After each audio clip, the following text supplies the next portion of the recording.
Praise the Lord. இயேசு சிலுவையில் அடைந்தார். சிலுவை தான் அந்த மரணம். ஓகேவா? வல்லமை.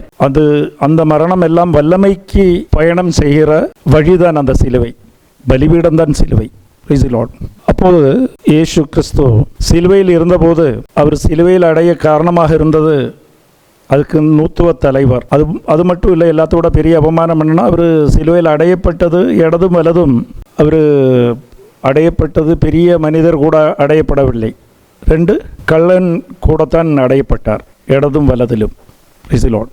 கள்ளனுக்கு நம்ம கொடுக்குற அடையாளம் சொன்னால் அவங்க தீமைக்கு தான் நம்ம அதுக்கு அந்த ரூபத்தை கொடுக்கிறோம் இல்லையா? Praise the Lord. அதில் இயேசு சிலுவையில் கடந்தபோது ஏளனம் செய்தவர்கள் எல்லாம், அதுக்கு தலைமை யார்? நூத்துவ தலைவர். இந்த 2 கள்ளனுமே ஏளனம் செய்வார்கள், இடதும் வலதும். மார்க் நற்செய்தியில் பார்க்கும்போது அதுதான் தெரியுது. அப்போது ஏளனம் செய்வார்கள். ஆனால் கொஞ்ச நேரத்தில் என்னாகும்னா, ஒரு கள்ளன் மனமாறி விடுவான். மனமாற்றம் உண்டாகும் அவனுக்கு இல்லையா? ஒருத்தனுக்கு மனமாற்றம் உண்டாகும். அதேபோல் ஏளனம் செய்த இயேசுக்கு எதிராக இருந்த நூத்துவ தலைவரும் சொல்லுவார், உண்மையாகவே இவர் இறைமகன், இவர் சொன்னதெல்லாம் உண்மையானது. அது எப்படி இந்த மனமாற்றம் உண்டாச்சு? கொஞ்ச நேரத்தில் சிலுவையிலிருந்து இயேசு அப்படி என்ன விஷயம் செய்தார்? சிலுவையில் இருக்கும்போது முதலில் ஏளனம் செய்த இயேசுக்கு எதிராக பேசின 2 கள்ளனில் ஒருவன் மனமாறி விட்டான். அவன் இயேசுவிடம் சொல்லுவான், என்ன சொல்லுவான்? நீ விண்ணகத்துக்கு போகும்போது என்னை நினைவு கொள்ளும் அப்படின்னு சொல்கிறான். அதேபோல் இயேசு சிலுவையில் மரித்த போது யாருக்கு மனமாறுது? நூத்துவ தலைவருக்கும் மனமாறுது. என்ன சொல்லுவார்? உண்மையாகவே இவன் கடவுளின் மகன் அப்படிங்கிற மனமாற்றம் உண்டாகுது. அதுக்கு காரணம் என்ன? இயேசு சிலுவையில் கிடக்கும்போது சங்கீர்த்தனம் 22 தான் அவர் வாசிக்குவார். கடவுளை கடவுளை ஏன் என்னை கைவிட்டார். அது இயேசு அது சொல்வதெல்லாம் சங்கீர்த்தனம் 22 விசேஷம் என்னன்னா, அந்த சங்கீர்த்தனம் 22 உள்ள விசேஷம், அந்த சங்கீர்த்தனத்தில் சொல்லப்படுகிற எல்லா வார்த்தைகளும் அப்போது அங்கே லைவா அந்த நிகழ்வு நடந்து கொண்டு இருக்கிற விஷயங்கள் தான். அங்கே நடந்து கொண்டு இருக்கிற விஷயங்கள். ஏன்னா இயேசுவை சோதிப்பார்கள் கீழே இருக்கிறவர்கள். நீ இறைமகனாக இருந்தால் கள்ளனும் சோதிப்பார்கள். நீ இறைமகனாக இருந்தால் உன்னையும் காப்பாற்றி எங்களையும் காப்பாற்று. அப்போ உன் தந்தை வந்து உன்னை காப்பாற்றட்டும்னு கீழே இருந்தும் அவர்கள் சோதிக்கிறார்கள். அதேபோல் சிலுவைக்கு மேல் பெரிய ஒரு பொருள், இயேசு கிறிஸ்துங்கிற ஒரு ரட்சை கடவுள் இருக்கும்போது சின்ன ஒரு பொருளுக்காக ஆடைகளை பங்கிட்டு எடுக்கிறார்கள். கீழே படை வீரர்கள் கீழே பங்கிட்டு எடுக்கிறார்கள் ஆடைகளை. நம்மளும் பலவங்களும் இதில் நமக்குள்ள மெசேஜ் என்னன்னா, நம்ம எப்போதும் அங்கே கீழே பங்கிட்டு எடுக்கிறார்கள்னு சொன்னா போட்டி நடந்து கொண்டு இருக்குது. 6 பெரியவர்கள் 6க்கு அதிகமான லாபம் கிடைக்கும். நம்ம வாழ்க்கையிலையும் நம்ம பல நேரத்தில் போட்டியிடும் போது, குடும்பத்துக்குள்ளேயாக இருக்கட்டும், வெளியிலேயாக இருக்கட்டும், படிப்பிலாக இருக்கட்டும், வேலையிலாக இருக்கட்டும், வியாபாரத்திலாக இருக்கட்டும், போட்டியிடும் போது பெரிய லாபங்கள் நமக்கு நஷ்டப்பட்டு போகும். மேலே இருக்கிறது நித்தியமான லாபத்தை அவங்க காணவில்லை. நம்மளிலும் பலவங்கள் சின்ன லாபத்தை காணும்போது கீழே சின்ன லாபத்துக்காக போட்டியிடும் போது நமக்கு கடவுள் வைத்திருக்கிற பெரிய லாப நம்மளை தடை செய்து விடுகிறோம். அது தடைப்பட்டு போகுது. ஒரு 5 அடி உயரத்தில் இயேசு கிறிஸ்து இருக்கும்போது இயேசுவை காணாமல் அவங்க கீழே அந்த ஆடைகளை பங்கிட்டு எடுத்துக்கொண்டு இருக்கிறார்கள். Praise the Lord. அப்போ இது எப்போதும் கவனிக்கக்கூடிய விஷயம். கவனிக்கணும். நம்ம வாழ்க்கையிலும் போட்டி வரும்போது நமக்கு சில நேரத்தில் நமக்கு நியாயமாக கிடைக்க வேண்டிய விஷயங்கள் குறைவாக கிடைக்கும் போது நம்ம மேலே பார்க்கணும்.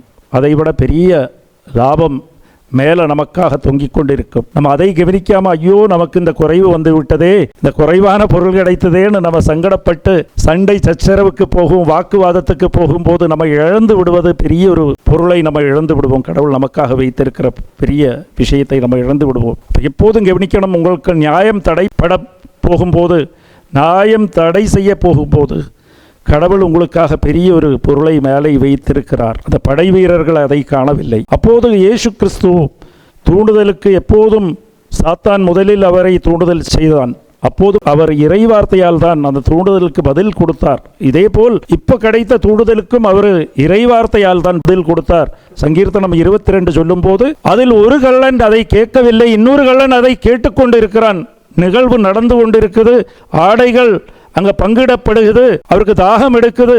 நடந்த நிகழ்வுகள் எல்லாம் அதே போல் நடந்து கொண்டிருக்கும் போது சொல்லப்பட்ட விஷயம் நிகழ்ந்து கொண்டிருக்குது. மெசியாவை பற்றி சொல்லப்படுற விஷயங்கள் அன்னைக்கு சங்கீர்த்தனம் 22 சொன்ன விஷயங்கள் நிகழ்ந்து கொண்டிருக்குது. இதுதான் மெசியான்னு அவன் கண்டுகொண்டான். ஆறு கள்ளன் கண்டுகொண்டான். அவன் அதனால் தான் சொன்னான், கடவுளே உன் ஆட்சி வரும்போது, உன் ராஜ்யம் வரும்போது என்னை நினைவு கொள்ளும். அது அவனுக்கு மனமாற்றம் ஆகிவிட்டது. நம்மளும் எப்போதும் கவனிக்கணும். இறைவார்த்தை வாசிக்கும் போது இறைவார்த்தை நமக்காக சொல்லப்பட்ட வார்த்தைகள், அதை கவனித்து கடவுளோடு ஒப்பிட்டு பார்க்கணும். இந்த இதில் உள்ள எல்லா வாக்கு தத்துவமும் நமக்காக கொடுக்கப்பட்ட வாக்கு தத்துவங்கள், அதை எப்போதும் நம்ம அதை கவனிக்கணும். Praise the Lord. அதே போல் இதை கவனித்த இன்னொருத்தன் இருந்தான். அதுதான் நூத்துவ தலைவர். சும்மா அவருக்கு மனம் மாறவில்லை. அவர் பார்க்கும்போது அதில் எழுதி வைத்திருக்கிற விஷயங்கள் எல்லாம் நிகழ்ந்து கொண்டிருக்குது. லைவா நிகழ்ந்து கொண்டிருக்குது. அப்போது நிகழ்ந்து கொண்டிருக்குது. அப்போது அவர் சொல்லுவார், உண்மையாகவே இவன் இறைமகன். Praise the Lord. அப்போது இன்னொரு விஷயம், எனக்கு ஒரு கேள்வி உங்களிடம். அதில் ஒரு கள்ளன் இதையெல்லாம் கேட்டு மனமாறி இயேசுவிடம் ஒரு வார்த்தை கேட்கிறான். என்னை வார்த்தை கேட்கிறான், நீ உன் ராஜ்யத்துக்கு வரும்போது என்னை நினைவு கொள்ளும். அதுக்கு இயேசு சொல்லலாம், 3 நாளைக்கு அப்புறம் மகனே, நான் விண்ணகத்துக்கு போகும்போது உன்னையும் சேர்த்து கூட்டிட்டு போகிறேன். இன்று நீ என்னோடு விண்ணகத்தில் இருப்பாய். இயேசு சொன்ன வார்த்தை. இயேசு மரித்து எத்தனாவது நாள் உயிர்த்தெழுந்தார்? 3வது. அப்போது அதுக்கு அர்த்தம் என்ன? இன்று நான் உன்னோடு விண்ணகத்தில் இருப்பாய்ன்னு இயேசு சொன்னதுக்கு அர்த்தம் என்ன? இன்றுக்கு அவர் மரித்தது 3 மணிக்கு. 3 மணி நேரம் தான் பாக்கி. 6 மணி ஆயிடுச்சுன்னா அடுத்த நாள் ஆகிவிட்டது. நாளைக்கு நீ என்னோட விண்ணகத்தில் இருந்தா, அப்போ 3 மணி நேரம் போதுமா விண்ணகத்துக்கு போகிறதுக்கு? அவர் மரித்தது 3 மணி, 6 மணி ஆகிவிட்டதுனால் அடுத்த நாள் தொடங்கிவிட்டது. ஆனால் அவர் சொல்றார், இன்று நீ என்னோடு விண்ணகத்தில் இருப்பாய். 3 மணி நேரம் மீதி மிச்சம் உள்ளபோது அதுக்கு அடக்கத்துக்கு நேரம் வேண்டும், அடைக்க வேண்டும். 2 துணியால் கட்டி அடைப்பதற்கு நேரம் வேண்டும். அதெல்லாம் உள்ள போதும் அவர் சொல்றார், இன்று நீ என்னோடு விண்ணக வீட்டில் இருப்பாய். அதுக்கு அர்த்தம் என்ன? ஹல்லேலூயா. இயேசு உடல் மட்டும்தான் மரித்தது. அவருக்குள் இருந்த ஆத்மா மரிக்கவில்லை. அவருக்குள்ள பரிசுத்த ஆவி மரிக்கவில்லை. அந்த ஆவிதான் நமக்கும் கொடுக்கப்பட்டது. அதுக்கு அர்த்தம், நம்ம மரித்தாலும் வாழ்வோம். இயேசுவால் இந்த அப்பத்தை உண்ணுபவர்கள் மரித்தாலும் வாழ்வார்கள். Praise the Lord. ஹல்லேலூயா. நமக்கு மரணம் கிடையாது. நம்ம மரித்தால் நம்ம உடலில் மட்டும்தான் மரிக்குமே தவிர நமக்குள் ஆவி நமக்குள் வாழ்ந்து கொண்டே இருக்கும். Praise the Lord. ஹல்லேலூயா. அதேபோல் அவர் சொன்னது, அவன் மரமாறின போது என் பிரசன்னம் உன்னோடு இருக்கும். அதுதான் விண்ணகம். என் பிரசன்னம் அப்படின்னா இயேசு கிறிஸ்து எப்போதும் சங்கடப்பட்டது.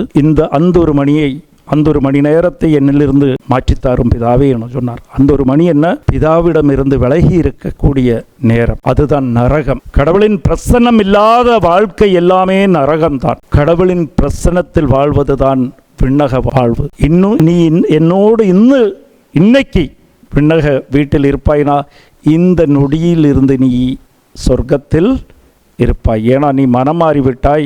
மனம் மாறும்போது உன் பாவங்கள் மன்னிக்கப்பட்டது. உன் பாவங்கள் மன்னிக்கப்படும் போது நீ என்னோடு இருப்பாய், என் அருகில் இருப்பாய். என் அருகில், கடவுள் அருகில் இருப்பது தான் சொர்க்க வாழ்வு. Praise the Lord. அப்போது நம்மளும் பச்சாத்தபித்து, இன்றைய நாள் ஈஸ்டர் அன்னைக்கு பச்சாத்தபித்து, எப்போதும் கவனிக்கக்கூடிய விஷயம், அடுத்த ஈஸ்டர் வரை நம்ம கவனிக்கணும். நான் கடவுளோடு விண்ணக வீட்டில் இருப்பனா இல்லையா? அதுக்கு பச்சாத்தாபம் தேவை. அன்றைக்கு நீங்கள் பச்சாத்தபிக்கணும். Praise the Lord. Hallelujah.